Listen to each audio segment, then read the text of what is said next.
कहते हैं कि अमावस्या की रात काली शक्तियां अपने चरम पर होती हैं और अपने लिए शिकार की तलाश में रहती हैं। इसलिए कहा जाता है कि अमावस्या की रात बहुत सावधान रहना चाहिए और भूल कर भी रात के अंधेरे में बाहर निकलने की गलती नहीं करनी चाहिए। लोग जब ये सब बातें बोलते थे तो मुझे ये महज उनका अंधविश्वास लगता था। मुझे भूत प्रेत और उनसे जुड़ी कहानियों पर कभी विश्वास नहीं होता था। लेकिन मेरी जिंदगी की उस एक अमावस्या की रात ने मेरी सोच को हमेशा के लिए बदल कर रख दिया। बात तब की है जब मैं 17 साल का था। गर्मियों के दिन थे। हम सब नानी के घर पर सीतामढ़ी रुकने गए हुए थे, जो बिहार में बसा हुआ एक छोटा सा गांव है। मैं, माँ और हमारे साथ मेरा छोटा भाई नितिन और छोटी बहन नीति भी थी। शाम के समय हम सब मिलकर घर के आंगन में खेल रहे थे। तभी मामी अपने हाथ में एक पूजा की थाली लेकर आई। उन्होंने घर की चौखट के बाहर जाकर दीवार और दरवाजे पर हल्दी के कुछ टीके लगाए और अपने हाथ पर हल्दी लगाकर दीवार पर उसकी छाप लगा दी। मुझे कुछ समझ नहीं आया तो मैंने मामी से पूछा, अरे मामी, ये आप क्या कर रही हो? घर के बाहर ये हल्दी के टीके क्यों लगा रही हो? तभी नानी अपनी लाठी के सहारे चलती हुई आंगन में आई। बेटा, आज रात अमावस की रात है। गांव में आज की रात काली शक्तियां भटकती रहती हैं, इसीलिए घर की सुरक्षा के लिए सब गांव वाले अपने घर के बाहर ये हल्दी के टीके लगाते हैं ताकि किसी भी काली शक्ति का साया घर पर ना पड़े। क्या नानी, आप भी दुनिया कहां से कहां पहुंच गई है और आप अभी भी इन मनगढ़ंत बातों पर विश्वास करते हो? शहरों में तो कोई ऐसा कुछ नहीं करता, लेकिन फिर भी वहाँ ऐसा कुछ नहीं होता। लेकिन ये गाँव है बेटा, यहाँ पर ये सब चीजें बहुत आम है। चलो अब तुम अंदर जाओ और सुबह होने तक अब कोई भी घर के बाहर नहीं निकलेगा। मुझे उस समय उन सब की बातें मंदगढ़ंत लग रही थी, लेकिन मैं बड़े लोगों से बहस भी क्या करता, इसलिए चुपचाप अंदर कमरे में चला गया। मामा जी भी उस दिन सूरज ढलते ही घर आ गए। गली के बच्चे जहाँ रात तक गली में खेलते रहते थे, आज शाम के 7 बजे ही वो गली भी एकदम सुनसान हो गई। गांव के लोग भी ना कितने डरपोक होते हैं। अमावस्या की रात की फालतू अफवाहों से सब अपने घरों में छिपकर बैठ गए। नहीं समीर भैया, ये सब अफवाहें नहीं है। गांव के बहुत से लोगों ने अमावस्या की रात को चुड़ैल, प्रेतों और डायनों को गांव में भटकते हुए देखा है। और हमारे घर के सामने वो जो पीपल का पेड़ है, सतीश काका ने तो पिछले साल अमावस्या की रात को उस पेड़ पर चुड़ैल को देख लिया था। उसके बाद उनकी जो हालत खराब हुई, पूरे 1 महीने में जाकर अपने बिस्तर से उठ पाए थे। अच्छा, तब तो अब मैं भी उस चुड़ैल को देखूंगा। मैं भी तो देखूं वो चुड़ैल तुम्हारे गांव वालों को ही दिखाई देती है या मुझे भी दिखेगी। आज रात में छत पर सोऊंगा और देखूंगा कि मुझे कोई चुड़ैल दिखती है या नहीं। वीर मेरे मामा जी का बेटा था। उसने मुझे समझाने की बहुत कोशिश की, लेकिन मुझे तो बस सबको झूठा साबित करना था। इसलिए मैंने छत पर सोने की जिद बांध ली। देखो भैया, मैं नहीं चाहता कि आपको कुछ हो। अगर आप मेरी बात नहीं मानोगे तो मैं सबको बता दूंगा, फिर कोई आपको छत पर नहीं जाने देगा।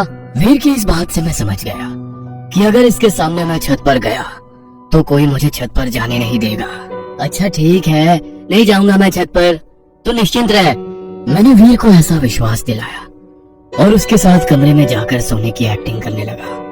उसी कमरे में हमारे साथ मेरा छोटा भाई नितिन भी सोया हुआ था। थोड़ी देर बाद वो दोनों बातें करते करते गहरी नींद में सो गए। मैंने अपना फोन लिया और चुपके से दबे पांव सीढ़ियों से होता हुआ एक चटाई लेकर छत पर चला गया। मैंने छत पर चटाई बिछाई और उस पर लेट गया। मेरा चेहरा गली की तरफ था। छत पर जो 4 दीवारें बनी हुई थी, उसमें बहुत सारे खाने बने हुए थे, जैसे अक्सर पहले के घरों में बने होते थे, जिससे बाहर का नजारा बिल्कुल साफ दिखाई देता था। रात अमावस्या की थी तो चांद की कोई रोशनी नहीं थी, लेकिन घर के सामने जो पीपल का पेड़ था, उसके नीचे बहुत सारे दिए जले हुए थे, जिन्हें गली मोहल्ले के लोगों ने ही जलाया था। मैं बहुत देर तक एकटक उसी पीपल के पेड़ की तरफ देखता रहा, लेकिन मुझे कुछ भी दिखाई नहीं दिया। तो मैं बोर होकर अपने फोन में गेम खेलने लगा। मुझे छत पर आए लगभग 1 घंटा बीत गया था। रात के लगभग 1:30 बज गए थे। मुझे हल्की हल्की ठंड लगनी शुरू हुई तो मैंने सोचा कि नीचे चला जाता हूँ। मैं चटाई से उठने ही वाला था कि तभी मुझे लगा कि मेरे पीछे से अभी अभी कोई चल कर गया है। मुझे लगा कि शायद नीचे किसी को मेरे छत पर होने का पता चल गया है और शायद मामा जी मुझे बुलाने के लिए छत पर आए हैं। मैं पीछे मुड़ा, लेकिन देखा कि छत पर तो कोई है ही नहीं। तभी मुझे लगने लगा कि इस बार फिर से कोई तेजी से चलता हुआ मेरे पीछे से गुजर रहा। मैं जैसे ही पीछे मुड़ा तो मुझे लगा कि अभी यहाँ पर कोई था, जो अचानक से कहीं गायब हो गया। मैं हक्का बक्का डर गया। मेरे दिल की धड़कन भी तेज हो गई थी। एक बार तो मैंने सोचा कि मैं नीचे चला जाऊं। मेरी वहां से हिलने की भी हिम्मत नहीं हो रही थी, लेकिन फिर भी मैं हिम्मत करते हुए उठने के लिए मुड़ा। तभी मेरी नजर सामने की सीढ़ियों पर पड़ी। अंधेरे में कुछ साफ दिखाई तो नहीं दिया, लेकिन मैं जानता हूँ कि वहां पर कोई खड़ा था। वो कोई परिवार वाला नहीं था। अपने चेहरे पर हाथ रखकर वो अपनी हंसी दबाने की कोशिश कर रहा था, लेकिन उसकी हंसी की एक भयानक आवाज धीमी धीमी मेरे कानों में पड़ रही थी। उसे देखकर मेरे रोंगटे खड़े हो गए। मैं इस हद तक डर चुका था कि मुझे ऐसा लग रहा था जैसे मेरी मौत आज मेरे सामने खड़ी है। मैंने डर के मारे अपनी आंखें बंद कर ली और धीरे धीरे मेरे कानों में पड़ रही वो हंसी की आवाज भी शांत हो गई। मुझे लगा कि वो मेरा वहम था, इसलिए मैंने हिम्मत करते हुए अपनी आंखें खोली। वो एक बेहद भयानक आदमी जिसका चेहरा बहुत ज्यादा डरावना था और उसके शरीर पर सिर्फ एक फटा हुआ कपड़ा लिपटा हुआ था। वो ऐसा लग रहा था मानो किसी ने कब्र से खोदकर किसी के मुर्दे को बाहर निकाला हो। वो बहुत तेजी से मेरी तरफ हवा की गति से दौड़ता हुआ आया और मेरे शरीर से आर पार हो गया। डर के मारे जो मेरा हाल था वो मैं बयां भी नहीं कर सकता। मैं समझ में नहीं पा रहा था कि मेरे साथ अभी अभी ये क्या हुआ कि तभी फिर से मुझे अपने पीछे से उसी की हंसी की आवाज सुनाई दी। मैं इतना डर चुका था कि अब फिर से पीछे की तरफ भी देखने की हिम्मत नहीं हो रही थी कि तभी वो आवाज धीरे धीरे तेज होने लगी, मानो वो बढ़ता हुआ मेरी तरफ ही आ रहा था। मैंने जरा सी गर्दन घुमाई तो वो बिल्कुल मेरे बगल में बैठा हुआ मुझे ही घोर रहा था। मैंने बहुत जोर से चिल्लाने की कोशिश की, लेकिन मेरी आवाज मेरे गले में ही दबकर रह गई और छत की दीवार की तरफ भागता हुआ छत से नीचे कूद गया। इससे पहले कि मैं इस सदमे से उभर पाता, तभी मुझे गली की तरफ से पायलों की आवाज सुनाई दी। मैंने मुड़कर गली की तरफ देखा तो मेरा ध्यान सीधे पीपल के पेड़ पर पड़ा। मैंने जो उस रात अपनी आंखों से देखा वो मैं कभी भूल नहीं सकता। पीपल के पेड़ से लगती हुई एक चुड़ैल मेरी ही ओर देख रही थी। वो मेरी ओर देखकर बहुत ही भयानक तरीके से हंसी। तभी मैंने देखा कि पड़ोस में रहने वाले मेरे मामा जी के दोस्त सतवीर सिंह अपनी साइकिल पर आ रहे थे। शायद वो कहीं काम से गए थे और काम से लौटने में उन्हें बहुत देर हो गई थी। वो अपने घर की तरफ बढ़ रहे थे, लेकिन बहुत घबराए हुए थे। तभी वो साइकिल चलाते हुए उसी पीपल के पेड़ के पास पहुंचे। मैंने देखा कि अब वो चुड़ैल वहां पर नहीं है, पर सतवीर मामा जी को वहां पर देखकर मेरी रूह कांप रही थी। मैं जानता था कि वो मामा जी को नुकसान जरूर पहुंचाएगी। मैंने डर के मारे कुछ पलों के लिए अपनी आंखें झपका ली, लेकिन जब दोबारा आंखें खोलकर देखा तो ना तो वहां पर सतवीर मामा जी थे और ना ही वो चुड़ैल पेड़ पर लटकी हुई थी। मुझे लगा कि अब सब कुछ बिल्कुल शांत हो गया है और सतवीर मामा जी भी अपने घर पहुंच गए हैं। मैं थोड़ा निश्चिंत हो गया, लेकिन तभी मुझे गली से एक अजीब सी आवाज सुनाई दी। मैंने चार दीवारी के उन खानों से पीछे गली की तरफ देखा तो वही चुड़ैल अपने हाथ में किसी के मांस का टुकड़ा लिए खाती हुई भाग रही थी। उस मांस के टुकड़े से खून गिरकर नीचे फैल रहा था। उसने मुझे भयानक तरीके से हंसते हुए देखा और मानो तेजी से दौड़ती हुई हमारे घर की तरफ आने लगी। मैं इससे ज्यादा बर्दाश्त नहीं कर सकता था, इसलिए डर के मारे मैं वहीं बेहोश हो गया। तभी थोड़ी देर बाद मेरे कानों में किसी की आवाज पड़ी। वो आवाज मेरी छोटी बहन नीति की थी। उसकी आवाज सुनकर मेरी आंख खुल गई। मैंने समय देखा तो 3 बज रहे थे। मैंने गली की तरफ देखा तो वो चुड़ैल अभी भी पेड़ पर उल्टी लटकी हुई मेरी तरफ देख रही थी। नीति ने मेरी तरफ देखते हुए मुझसे कहा, आप पूरी रात छत पर ही सो रहे थे क्या भैया? मुझे तो छत से बहुत अजीब अजीब आवाजें आ रही थी। मैं डर कर आपके कमरे में गई तो देखा आप वहाँ नहीं हो। मुझे लगा कि शायद आप छत पर होंगे तो मैं ऊपर आ गई। अगर किसी को पता चल गया कि आप छत पर हो तो आपको बहुत डांट पड़ेगी। जल्दी से नीचे चलो। अब मुझे खुद से ज्यादा नीति की चिंता हो रही थी।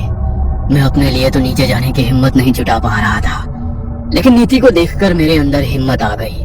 मैंने उसका हाथ पकड़ा और उसे लेकर सीधा नीचे चला गया। नीचे जाकर देखा तो नानी जी अपने कमरे में भगवान के सामने जोत जलाकर पाठ कर रही थी। इसी बीच मेरा ध्यान गया कि नीति वहां नहीं है। मैंने नीति को ढूंढा, लेकिन वो मुझे नहीं मिली।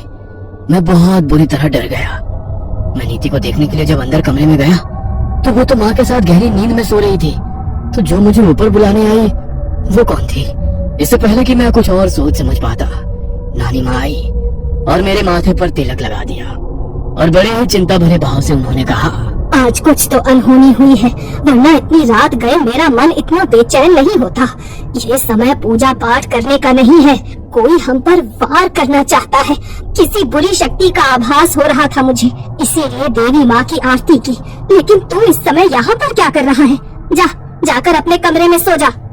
नानी माँ की बातें सुनकर मुझे कुछ कुछ बात समझ में आ गई थी कि जो मुझे ऊपर बुलाने आई वो कोई और नहीं, शायद खुद देवी माँ थी जिन्होंने उस रात मेरी रक्षा की। मैं सीधे नानी माँ के कमरे में गया और देवी माँ के सामने जल रही ज्योति के सामने अपना सर झुकाया। मेरी आंखों से आंसू बह रहे थे। आज शायद मेरी जिंदगी की आखिरी रात थी, लेकिन भगवान ने मुझे बचा लिया। मैं बहुत डरा हुआ था। मैं सीधे अपने कमरे में गया और अपने छोटे भाई नितिन से लिपट कर सो गया। अगले दिन सुबह जब मेरी आंख खुली तो पड़ोस से लोगों के रोने की आवाज आ रही थी। तब मुझे पता चला कि कल रात सतबीर मामा जी चल बसे और उनका पार्थिव शरीर उसी पीपल के पेड़ से लटका हुआ मिला। ये सुनकर मेरे रोंगटे खड़े हो गए और मुझे पूरा यकीन हो गया कि कल रात मैंने जो देखा वो कोई मेरा भ्रम नहीं था। उस रात के बाद मुझे यकीन हो गया कि भूत प्रेत सच में होते हैं और इन शक्तियों पर संदेह करने की गलती हमें कभी भी नहीं करनी चाहिए। मैं उस रात के बाद फिर कभी अमावस्या के समय अपने नाना जी के गांव नहीं गया, लेकिन अभी भी जब भी कभी मैं वहां पर जाता हूँ तो वही अमावस्या की रात मेरी आंखों के सामने घूमने लगती है। आज भी गांव में अमावस्या की रात को काली शक्तियां भटकती हैं और जो उनकी चपेट में आ जाता है वो उन्हें हमेशा के लिए अपने साथ ही लेकर चली जाती है। ये कहानी आपको अच्छी लगी हो तो हमें सब्सक्राइब करें, हमारा इंस्टाग्राम और फेसबुक पेज जरूर फॉलो करें। और हाँ दोस्तों, सब्सक्राइब करना भूलना मत।